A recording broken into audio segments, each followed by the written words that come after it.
pre-sale perspective and post-sale perspective. Who all is involved? What does that look like? Who are the actors? Who are the roles? I think it depends on your sales cycle, your price point, your product, but pre-sales, you tend to have 1 to 3 roles on average. And it can be, if you have 3, it tends to be a BDR, an SDR, a sales executive, and then maybe a product specialist or a solutions engineer, depending on how complex your product is. And the entire goal, the analogy I like to use when it comes to that initial sale, the profile that you're looking for is somebody who can find the quickest path through a brick wall. They're looking for a hole. It can be a giant gaping hole, or it can be a tiny little hole that they should narrow through. But a really good salesperson is good at finding the way in and getting in as quickly as possible. Then post-sale, I like to describe the customer journey as implementation, onboarding, and success, where implementation is physically getting the buyer able to use your product. There could be some technology configuration there. There likely is some training or enablement there, but it is getting them from 0 to 1. And then onboarding is the phase where you're changing their norm. So they physically can use the product, but they haven't built muscle memory where it's natural, and that's the onboarding phase. And then success is taking, they're in this pattern of usage. It's natural.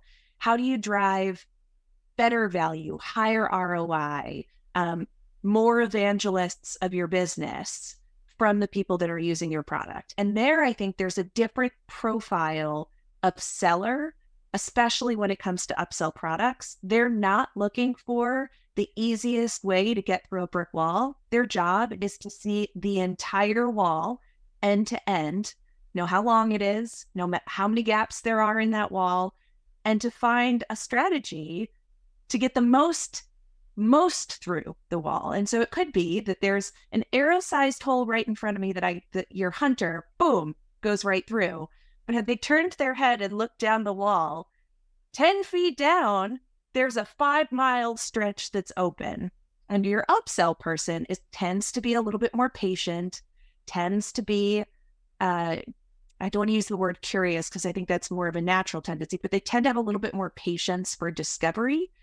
They tend to be able to have a bit more restraint when they see a sales opportunity. They can hold back a little bit and ask those 2 to 3 more questions to see if there's a bigger opportunity down the way.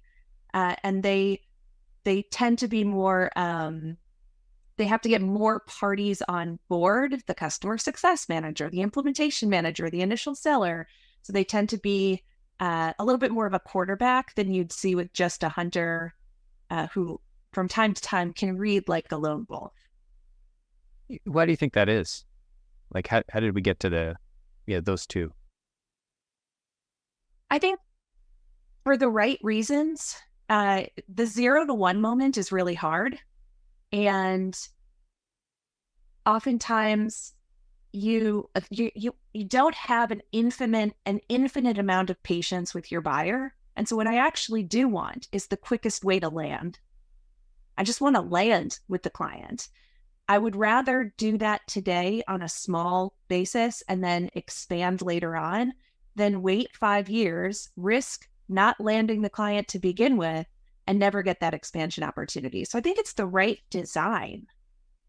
So how did we get here? Because it's the right place to be. I love it. And I think the key point is these are 2 different roles. There's no judgment about, one is right, one is wrong. It is just as a pre-sale or as a salesperson, your job is to find that little hole, get the people, get your customer, find your way in. And then it is the nature of once you're in, you can have a much longer term conversation. Yeah. And I think once you're in, you have a little bit of a balancing act to do, which is you want to expand, but you also can't lose the customer. And so in a hunting world, there's a little bit less to lose in some cases. You can play a little bit more hardball. And that, again, leads to, in my opinion, it's a very different profile. Totally. I'd argue it's 100% a different profile. It's 100% a different motion.